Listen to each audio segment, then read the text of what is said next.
감사합니다. 네. 지금 한번 딱 환영하고 전혀 반응 안 하시려고 그러죠, 앞으로. 그러죠.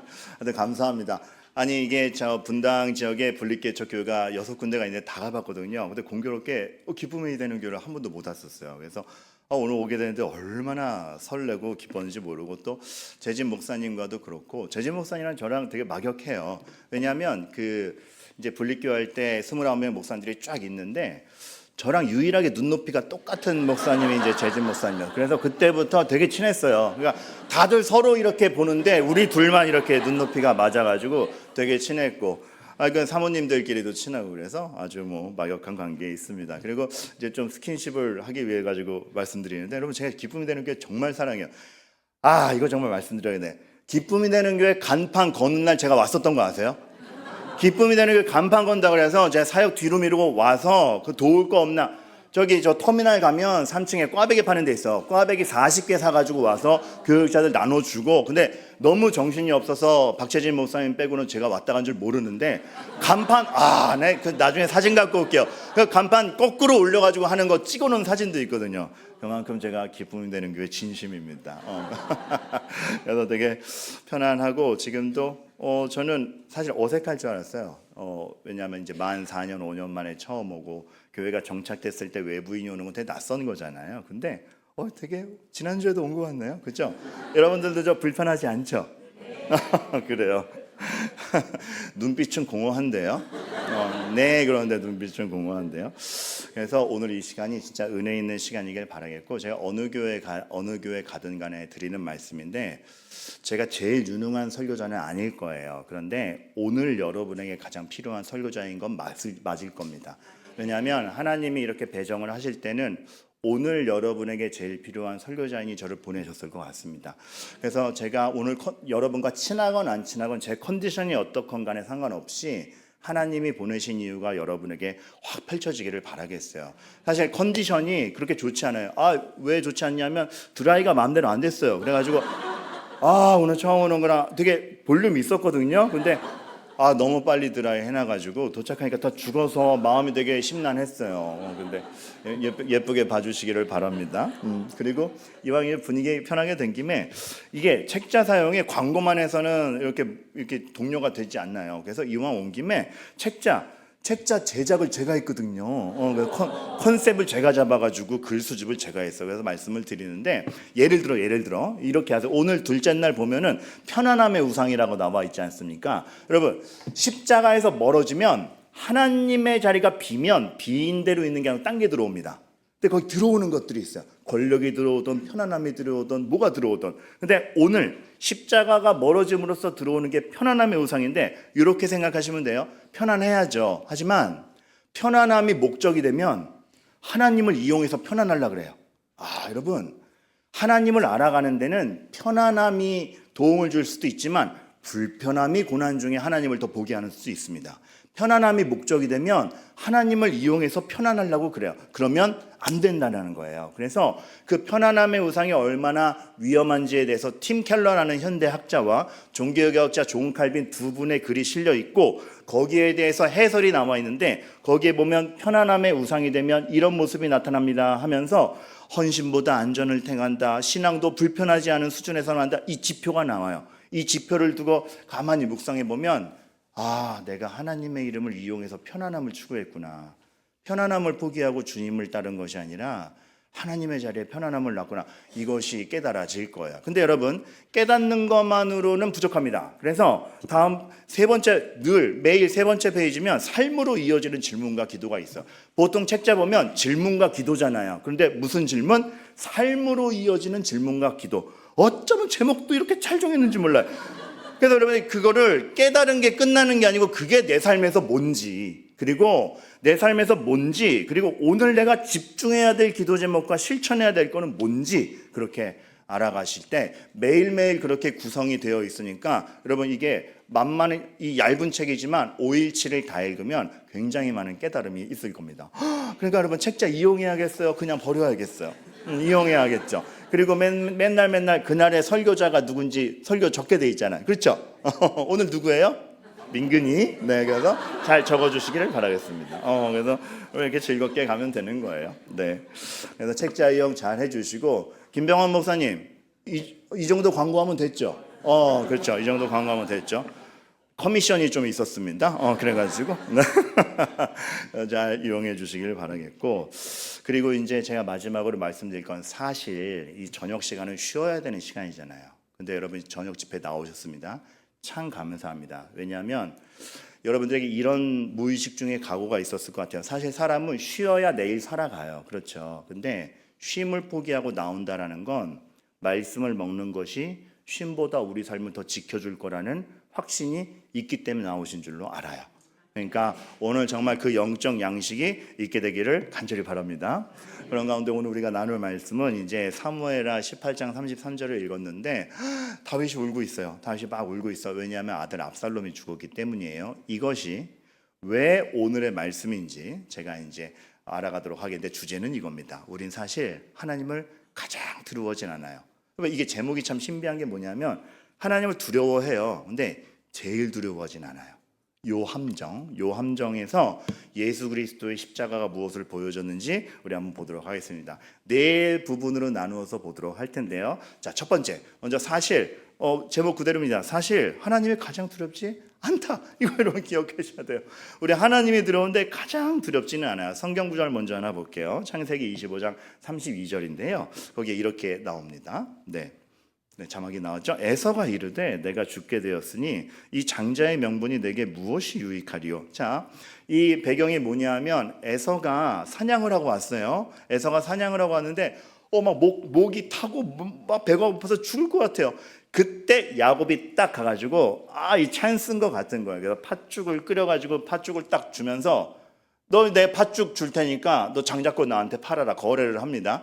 그때 에서가 한 말이요. 내가 죽게 되었으니 장자의 명분이 내게 무엇이 유익하리요? 그러면서 장자권 팔고 팥죽을 먹죠.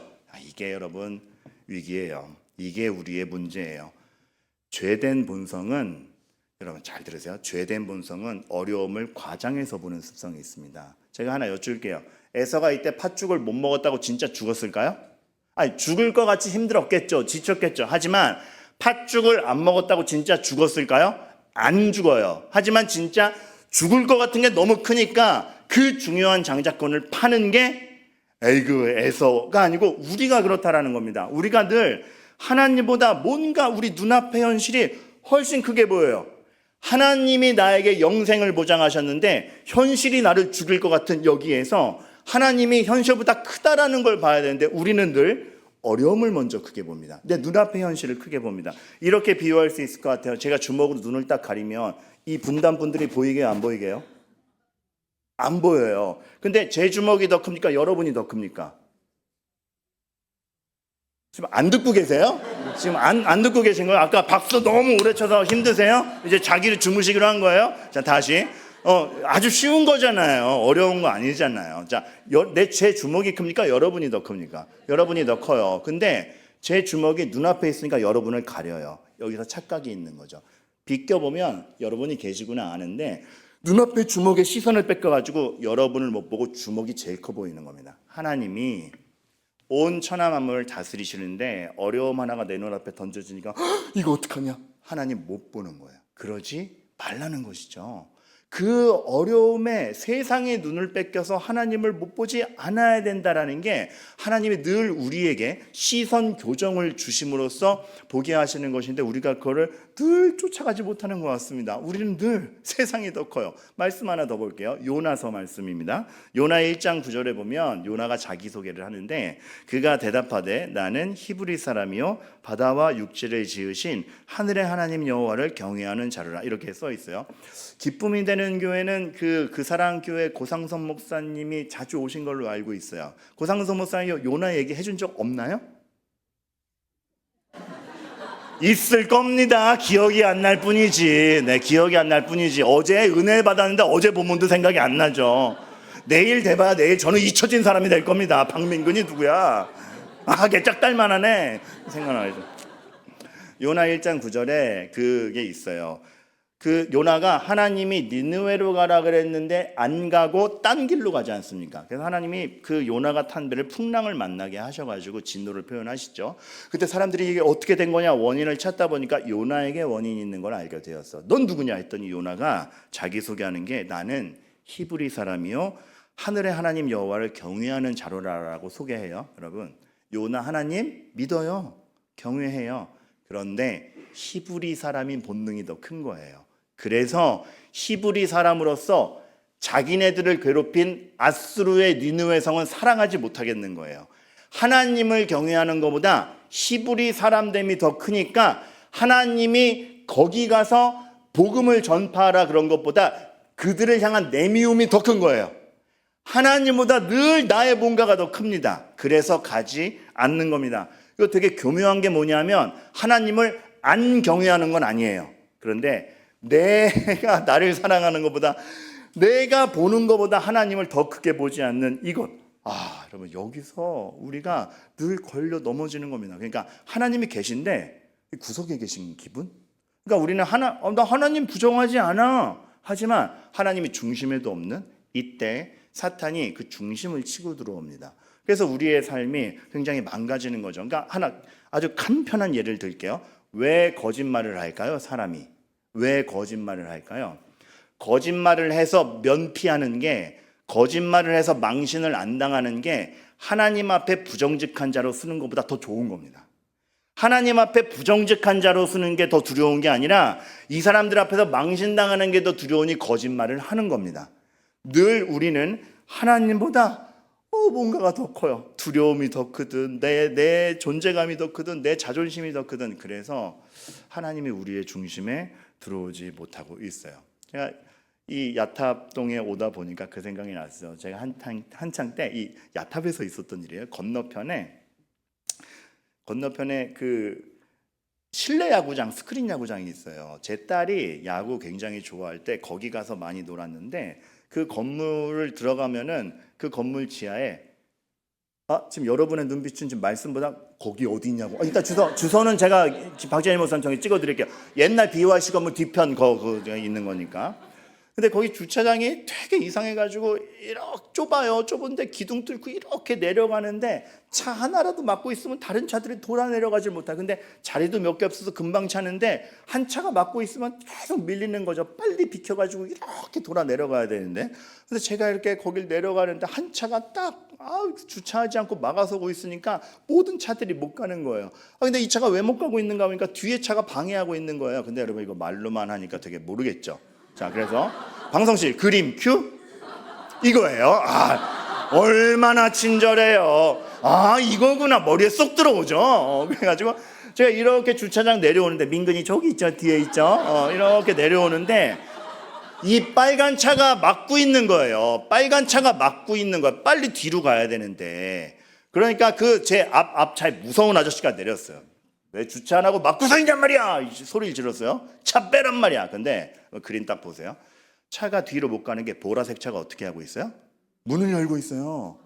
그러니까 빨간 차 문제가 아니라 보라색 차 문제였던 거예요. 그러니까 이 무서운 아저씨가 방향을 돌려서 보라색 차를 보면서 문 닫으란 말이야, 이제 이렇게 된 거예요. 자, 다시 내 얼굴 짠. 자, 다시 방송실 제 얼굴. 네, 그래요. 근데 여러분 여기서 그 무서운 아저씨가 본 게 있어요. 이제 제 자리에서는 안 보였는데 그 무서운 아저씨가 손가락질하면서 소리를 전에 딱 보인 게 뭐냐면 그 문연 보라색 차에서 다 큰 장년의 딸인데 이게 몸을 못 가누는 거예요. 그래서 노인 할머님 한 분이 그 장년의 딸을 이렇게 힘들게 꺼내서 휠체어에 혼자 앉히고 있는 거예요. 그러다 보니까 문을 못 닫고 있는 거고, 그러다 보니까 빨간 차가 빵빵도 못하고 가만히 서 있던 거예요. 그러니 처음에 차 빼란 말이야, 문 닫으란 말이야 소리 지르러 나갔던 무서운 아저씨가 그걸 딱 보니까 말문이 막힌 거죠. 근데 뒤에 있던 저는 그걸 알아요, 몰라요? 모르니까 뭐 했겠어요? 빵빵. 그랬더니 갑자기 그 무서운 아저씨가 차 빼란 말이야, 문 닫으란 말이야 하던 아저씨가 빵빵 듣더니 날 딱 보더니 빵빵 대지 말란 말이야. 이게 아저씨 우리 같은 편 아니었어요? 근데 갑자기 그렇게 되는 거예요. 근데 여러분 이렇게 된 이유가 뭐예요? 제가 말씀드리고 싶은 건 이겁니다. 시선만 바뀌어도 행동이 바뀝니다. 전체 그림이 이거였구나. 전체 상황이 이거였구나. 내가 여기서 소리 지를 게 아니고 여기에 사랑을 베풀어야 되는 문제였구나. 여러분, 하나님이 일하고 계시구나. 지금 내 눈앞에 원수가 문제가 아니라 하나님 그 원수까지도 살리는 계획을 실행하고 계셨구나. 이거를 알 때에 우리의 태도가 바뀌어요. 그래서 우리는 눈앞의 현실에 집중하는 현실을 방치하라는 얘기 아닙니다. 최선을 다하되 하나님이 무엇을 하시는가를 생각하며 그 사실을 응대해야지, 단지 나에게 방해가 되고 피해를 된다고 불평하고 원망하며 살면 하나도 보지 못합니다. 그런데 하나님이 무엇을 하고 계시기에 오늘 나에게 이것이 왔는가라는 생각을 하면 환난은 인내는 연단은 소망을 빵빵대지 말란 말이야 할 수 있는 거죠. 어디에 화를 내고 어디에 참고 무엇에 소망을 가져야 되는지를 알게 되는 것이죠. 주님이 그거를 너무나 잘 보여주셨어요. 주님이 십자가를 지실 때 마지막 기도에서 하시는 말씀, 죽으러 가는 걸 피하지 않으세요. 그렇죠? 아십니다. 알고 가십니다. 그런데 주님의 마지막 기도가 힘들어요. 여러분, 힘들어요. 현실은 그냥 날아가지 않아요. 힘든데 하나님이 책임지고 있다는 걸 알 때에 내 눈앞의 현실보다 하나님이 하시는 일을 선택할 수 있게 되는 거죠. 그래서 주님은 우리는 우리 것만, 우리 현실만, 눈앞의 것만 두려워할 때 주님은 어떻게 하셨습니까? 이 잔을 내게서 할 수 있거든 치워주시옵소서. 하지만 나의 원대로 마옵시고 아버지의 원대로 하옵소서가 된 거죠. 죽으러 가시지만 죽음을 피하는 게 목적이 아니라 죽어야 하나님의 구원의 약속이 성취되는 걸 알기에 기쁨으로 죽으신. 여러분, 근데 여러분 여기서 퀴즈. 주님은 죽은 게 기쁘게 죽으셨을까요? 기쁘게 죽으셨을까요? 아니, 대답을 하든가 아니면 그냥 뭐라도 좀 해주세요. 뭐 눈이라도 깜빡이든가. 또렷이 쳐다보면서 아무 말도 안 하면 제가 얼마나 무섭겠어요. 지금 태어난 척 서 있지만 지금 얼마나 무섭겠어요, 제가. 그게 오늘의 결론인데, 기쁘게 지시고 갈 수 있었다가 결론인데, 주님은 그거를 하나님의 뜻으로 선택을 하셨어요. 여러분, 그럴 수 있기를 바라겠습니다. 근데 그럼 이제 두 번째 문제로 가요. 두 번째 문제. 믿음은 현실을 면제해 주진 않아요. 자, 첫 번째, 우리 눈앞의 현실보다 하나님의 것을 선택하라 그랬습니다. 그러면 우리는 이렇게 생각하기 쉬워요. 그럼 하나님의 것을 선택하면 나머지는 다 잘 풀리느냐? 아니요, 여러분. 하나님의 것을 선택해서 내가 놓친 현실은 그대로 나에게 값으로 돌아옵니다. 현실이 만만하지 않아요. 근데 여러분, 믿음은 현실을 면제해 주지 않습니다. 믿음은 현실을 면제해 주지 않습니다. 그거를 예수님이 십자가 지시기 전에 이런 기도를 하시면서 말씀해 주세요. 요한복음 17장 15절에 이렇게 나옵니다. 내가 비옵는 것은 그들을 세상에서 데려가시기를 위함이 아니요 다만 악에 빠지지 않게 보존하기를 위함이니이다. 자, 예수님이 그 제자들 그리고 믿는 우리들을 위하여 대제사장으로서 십자가 지기 전에 기도할 때에 성부 하나님께 이렇게 얘기해요. 내가 원하는 것은 그들을 이 어려움 가운데서 쏙 뽑아내서 데려가기 위함이 아니라 그대로 두는데 악에 빠지지 않기를 보존하기를 원하는 게 나의 뜻이다. 이렇게 얘기하세요. 그래서 교회가 이리 때 안에 양으로 있는 겁니다. 그 현실이 면제되지 않아요. 그래서 믿음으로 사는 사람에게 정말 많은 만만치 않은 현실이 와요. 그런데 그것이 하나님이 없다라는 증거이거나 하나님이 일하시지 않는다는 증거가 아니라 하나님이 거기서 일하게 하셨다라는 것, 그리고 그거를 겪음으로써 비로소 하나님을 더 크게 보는 법을 깨닫는다라는 것. 시편 23편 여러분 좋아하시죠? 감사합니다. 나 지금도 아무 말씀 안 하시면 저도 삐져가지고 끝까지 원고만 보고 설교하려고 그랬어요. 그런데 그게 푸른 초장에 나를 누이시면니까 목가적인 걸 상상하지만 푸른 초장에 나를 누이시고 먹이시는 하나님을 확인하기까지의 과정이 사망의 음침한 골짜기로 다닐지라도 해를 두려워하지 않는 경험이 있는 겁니다. 원수의 목전에서 죽을 뻔했는데 상을 베푸시는 하나님을 다윗이 경험한 겁니다. 다윗의 인생을 봐요. 사울을 놔줬는데 오히려 죽임당할 뻔하고 본인이 자녀에게 배반당하죠. 가족들 시글락에 난데 다 유목민에게 뺏기죠. 막 블레셋 진영에 가가지고는 그날 하루 생존해보겠다고 미친 척한 때도 있잖아요. 침을 흘리며 벽을 긁으며 미친 척하는 때가 있잖아요. 얼마나 자괴감 느껴요. 하루 생존해보겠다고 왕이었던 사람이 얼마나 자괴감 느끼겠습니까? 근데 다윗이 그 모든 거를 겪은 결론이 뭐예요? 사망의 음침한 골짜기가 나를 죽이지 못하던데입니다. 그러니까 오늘 여러분에게 정말 면제되지 않는 현실이 오는데 하나님은 그걸 보여주고 싶으신 거예요. 너를 죽일 것 같은 그 현실이 너를 죽이지 못해서 너도 똑같은 고백을 하게 만든다. 무슨 고백? 사망의 음침한 골짜기로 다닐지라도 해를 두려워하지 않아. 왜냐하면 주님이 나의 주님이기 때문이야. 그거 만드시는 거죠. 여러분, 그러니까 아마 오늘 은혜 받더라도 지금 눈빛은 일단 은혜는 하나도 없는 것 같지만 아직까지 오늘 은혜 받더라도 내일 아침 눈 뜰 때 현실의 냉혹함은 그대로 오죠. 하나님, 이게 뭡니까? 은혜는 왜 이렇게 휘발성이 강합니까? 휘발성이 강한 게 아니라 그 은혜로 이 냉엄한 현실에서 은혜가 유효함을 알려주겠다라고 하나님이 하시는 거예요. 이리 때 안에 양으로 살아가는 게 살 수 있다를 보여주시기 위함이에요. 여러분, 내일 아침 여러분이 또 정말 벌벌 떨며 아니면 눈뜨기도 힘든 채로 하루를 시작할지 모르지만 하나님이 여러분을 얼마나 강력하게 붙잡으시는지를 보시기를 바라요. 그 생각이 들더라고요. 여러분 이제 개척 초기 멤버분들은 기억하실지 모르겠지만 개척은 시작됐어요. 그러니까 이제 첫 예배는 시작됐어요. 그런데 장소를 못 구해가지고 기쁨이 되는 교회가 드림센터 11층을 썼잖아요. 그래서 되게 마음이 아슬아슬하셨죠. 다 나갔는데 여전히 11층에 있어야 되니까. 근데 위로가 되는 건 뭐냐면 같이 못 나간 교회가 10층에 있었어요. 그 교회 이름이 뭐예요? 이음교회.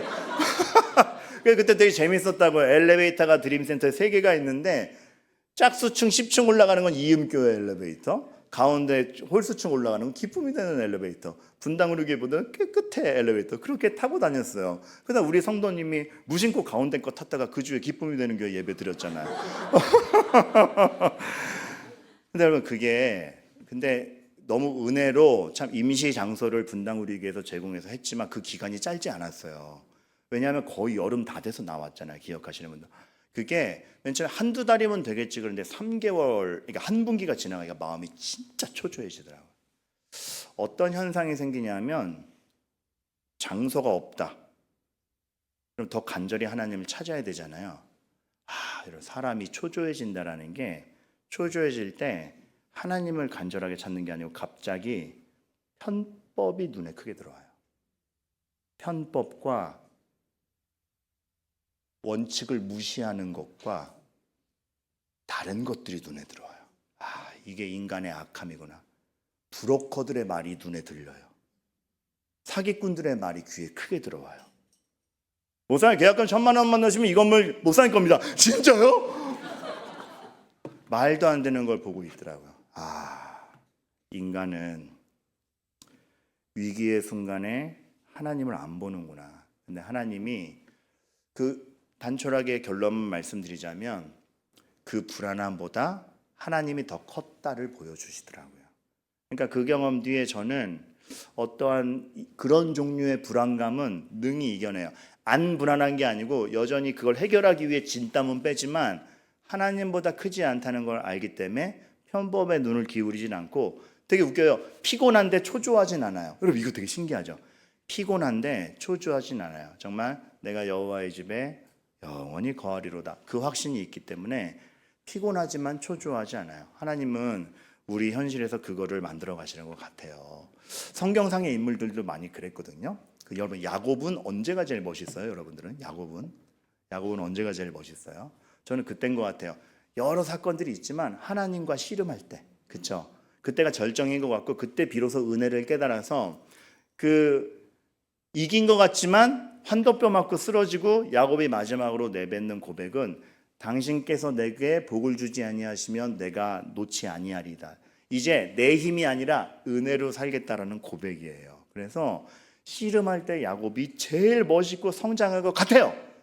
그런데 여러분, 그 뒤에 야곱이 별별 일 다 당합니다. 그러니까 이제 은혜를 깨달은 사람이니까 이제 에서랑도 화해하고 잘 나가겠지. 아니요.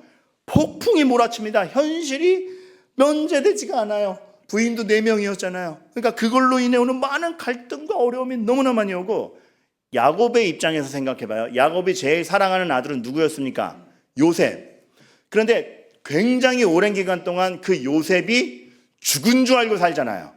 여러분, 우리는 성경을 보니까 요셉이 살아있는 걸 알지만 야곱의 입장에서 생각해 보세요. 요셉이 죽은 줄 알고 얼마나 숱한 날을 후회하며 살았을지, 마음에 생채기 내며 내가 그때 요셉을 보내지 말걸, 보내지 말걸. 매일 그 생각하지 않았겠습니까? 매일 그 생각했을 겁니다. 그러다 보니 야곱의 집착이 어디로 가냐면 엄마가 똑같은 베냐민에게 갑니다. 막내 아들에게. 그래서 베냐민을, 이게 사실 진짜 사랑인지 자기 집착인지 모르겠어, 베냐민을 엄청 사랑하는데, 나중에 기근이 들었을 때 애굽으로 곡식을 얻으러 갔다가 형제들이 와가지고, 그게 사실 요셉이 살아서 이게 계획을 꾸민 거지만, 아버지 베냐민도 데려가야 저희가 곡식을 얻을 수 있습니다. 그러니까 야곱이 영린을 건드린 것처럼 뒤집힙니다. 아주 소스라치게 놀라면서 악을 쓰는 게 나와요. 그 말이 뭐냐면 창세기 42장 38절인데요. 야곱이 이르되 내 아들은 너희와 함께 데려가지 못하리니. 여러분, 벌써 말이, 이게 다른 아들도 아들이잖아요. 근데 벌써 집착이 보이죠. 베냐민, 내 아들은 너희랑 가지 못한다. 여러분, 이게 아들들도 얼마나 상처였겠습니까? 얼마나 시선이 뒤틀렸는지 보이시죠? 그의 형은 죽고 요셉이 죽고 그만 남았습니다. 뭘 그만 남아요? 10명 더 남았는데. 그러니까 못 보는 거예요, 현실을. 만일 너희가 가는 길에 재난이 그에게 미치면 너희가 내 흰머리에 슬퍼하며 수월로 내려가게 함이 되리라. 그러니까 베냐민 괜히 보냈다가 잘못되면 수월로 내려가면 지옥에 가는 거랑 똑같다. 안 내주려고 합니다. 근데 여러분, 야곱이 이해가 되죠. 왜냐하면 이미 자기는 요셉이 죽은 걸 경험했기 때문에 아주 그냥 발작하듯이 얘기해요. 못 준다. 그 세월을 살았어요. 그러니까 하나님과 씨름하던 멋진 야곱이 이 현실을 감내했습니다. 근데 여러분, 놀라운 건 뭐냐면 야곱이 그 마지막 정말 은혜는 알지만 그 은혜로 진짜 살아간다라는 게 삶에서 체감되지 않아서 마음이 녹듯 시절을 보내고 또 베냐민까지 보내야 되는데, 거기서 진정으로 하나님께 의지한다라고 했을 때 하나님보다 현실이 컸는데, 현실보다 드디어 하나님이 크게 보여지는, 정말 자신의 집착은 다 녹고 정말 간은 녹듯이 없어지고 그 괴로움은 지나갔지만 하나님이 더 크게 보여서 이 말을 해요. 창세기 43장 14절. 전능하신 하나님께서 그 사람 앞에서, 애굽 사람 앞에서 너에게 은혜를 베푸사 그 사람으로 너희 다른 형제와 베냐민을 돌려보내게 하시기를 원한다. 그래서 보내줘요. 근데 여러분, 그 뒷말이 더 기똥찹니다. 내가 근데 혹시 잘못돼서 자식을 잃게 되면 이르리로다. 진짜 맡긴 거죠. 그 믿음으로 아멘하는 거와 삶으로 진짜 실천하는 건 괴리가 커요. 하나만 예를 들어볼게요. 딴 교회에서도 늘 이 예를 드는데, 원수를 사랑하라. 아멘이십니까? 아멘이십니까? 근데 여러분이 집회 끝나자마자 문 밖에 나갔더니 원수가 서 있어요. 바로 사랑할 수 있어요? 이가 갈리죠. 오른뺨 맞으면 왼뺨을 내밀어라. 아멘이십니까? 근데 진짜 여러분 나가자마자 누가 여러분 오른뺨을 후려 갈겼다. 왼뺨 내미실 수 있겠습니까? 아니요. 돌려차기를 하죠. 그게 바로 안 돼요. 근데 하나님이 그걸 바로 하라 그런 게 아니라 행간을 주시고, 근데 그 현실을 면제시키진 않지만 그 현실보다 내가 더 크다. 여러분, 내일 여러분에게 펼쳐진 하루가 쉽지 않죠. 근데 그 쉽지 않은 하루에서 하나님이 이러한 성화의 사랑을 만들어 가실 겁니다. 진짜 그거를 믿으시기를 바라겠어요. 근데 하나님이 니네가 감내해, 현실 줄 테니까 너희가 감내해, 그냥 단순히 그렇게 툭 던져주시는 분이 아니에요. 왜냐하면 십자가를 지시는 대제사장이신 예수 그리스도에 대해서 히브리서 4장 14절은 이렇게 얘기하거든요. 우리에게 있는 대제사장은 우리의 연약함을 동정하지 못하시리가 아니요 모든 일에 우리와 똑같이 시험을 받으신 이로되 죄는 없으시니라. 그냥 야 해가 아니고 니네 어려움 안다. 내가 인간의 몸을 입고 가서 안다. 나사로의 무덤 앞에서 울었다. 야 살려줄 건데 뭘 울어가 아니고 울었다. 가슴이 찢어진다. 나도 그 현실에 내가 너와 함께 있다. 하나님은 우리를 현실에 묶어두셨지만 주님은 우리를 자기 몸으로 묶으세요. 그 삶을 살아가는 겁니다. 그래서 주님이 나에게 정말 실감나게 살아 역사하시는 걸 알아가는 것이 여러분의 믿음입니다. 여기까지가 두 번째. 자, 근데 여기서 중요한 사실이 있어요. 제가 설교 시간으로 허락받은 게 55분까지예요. 여러분 시계를 봐요. 몇 분이에요 지금? 55분이에요. 근데 지금 2번까지밖에 못했어요. 어떻게 해요? 여기서 이게 있습니다. 그 욕심을 부리면 반드시 실패해요. 그래서 저는 준비한 걸 다 하기보다 시간이 되면 끝내는 스타일입니다. 그래서 중요한 거 한 가지만. 그런데 3번도 되게 중요한데 요 3번이 너무 궁금하면 내년에 또 부르세요. 그렇게 하고 요 3번 내년 2027년 거 요 3번은 4번이 중요해서 그래요. 4번. 자, 4번 보세요. 4번. 주님은 얼마나 좋았을까. 근데 이렇게 우리를 몸으로 묶으신 주님은 얼마나 좋아서 요거 하나만 살펴보고 끝내겠는데 오늘 읽으신 말씀을 다시 한번 생각해봐요. 다윗이 압살롬이 죽어서 펑펑 울죠. 여러분 압살롬이 누구야? 아들이잖아요. 근데 지금 상황이 아들인데 국가 반역자입니다. 왕으로선 죽여야 돼요. 근데 아버지로선 어떻게 해야 돼요? 살려야 돼요. 어떡하지 하고 있는데 전장에서 압살롬이 죽어요.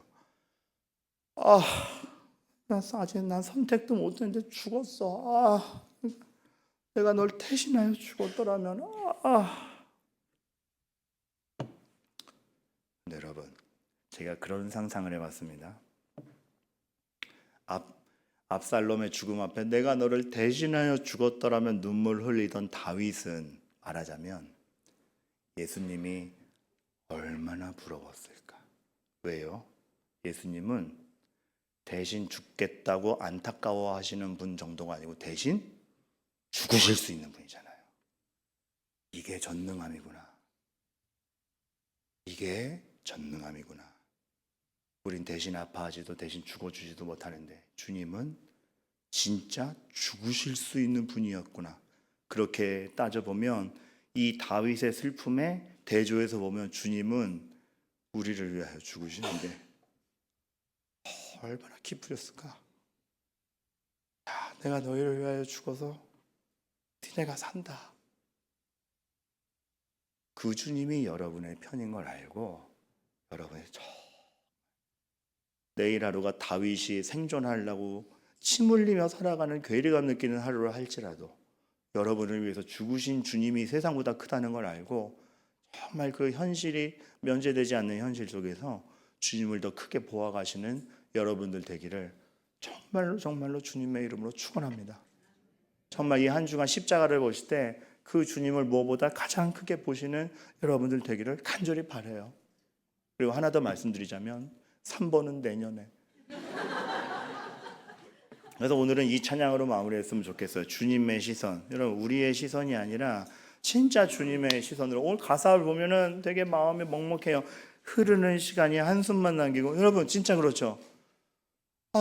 월화수목금토가 지났는데 뭔가 통쾌한 게 없고 이룬 게 없는 것 같아요. 흐르는 시간이 한숨만 남기고 방에서 나오지 않는 우리의 눈은 오늘도 안 나오고 반복된 실패 속 지쳐갈 때 내 마음의 소망이 이젠 눈물도 안 나와 눈물 조각 될 때 근데 내 곁에 다가와 부르시네 주님의 시선 나를 비추실 때 예수 그리스도 안에서 나를 한 몸으로 묶으시고 내 삶을 정말로 책임지시는 주님께서 나를 회복해 하시고 주의 사랑이 나를 다시 살게 한다는 그 증거 오늘 들으신 말씀 기억하며 정말 주의 십자가와 주님을 가장 크게 보겠다라는 각오로 다 함께 찬양합니다. 흐르는 시간이 한숨만 남기고 반복된 실패 속 지쳐갈 때 내 내 맘의 소망이 눈물 조각 될 때 내 곁에 다가와 부르시네. 주님의 시선, 주님의 시선, 나를 비추시고 상처난 내 맘 만지시네.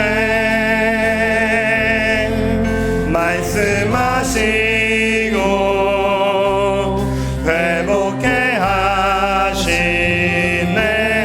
주의 사랑이 다시 살게 다시 한번 흐르는 시간이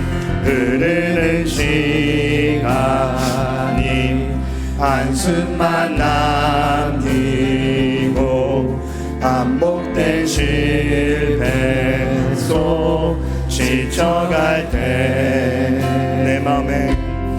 내 맘의 소망이 눈물 조각 될 때 내 곁에 다가와 부르시네. 주님의 시선, 주님의 시선, 나를 비추시고 상처난 내 맘 만지시네.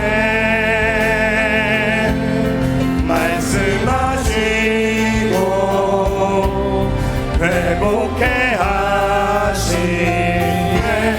주의 사랑이 다시 한번 주님의 시선, 주님의 시선, 나를 비추시고 상처난 내 맘 만지시네.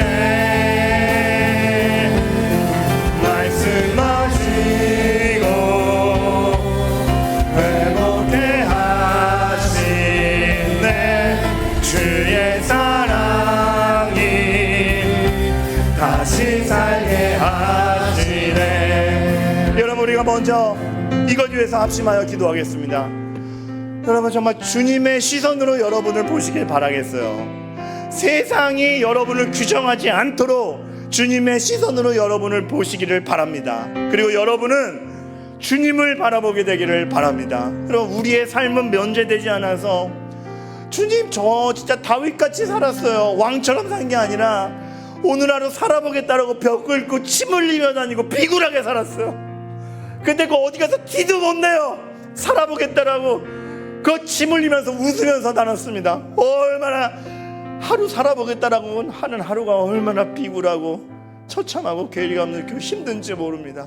그러나 그 비굴함이 우리의 정체성을 규정하는 게 아니라 그런 와중에도 다윗을 왕으로 세우시고 메시아를 보내는 열쇠고리로 쓰시며 아버지 하나님의 그 크신 뜻이 다윗을 통해서 이루어지는 것처럼 우리도 우리의 시선이 아니라 하나님의 시선으로 나를 보며 주의 영광을 바라보며 이 세상보다 아버지 하나님을 더 크게 보게 하여 주시옵소서. 합심하여 기도하겠습니다. 아버지 하나님, 이 시간 정말로 주의 십자가가 우리의 중심에 들어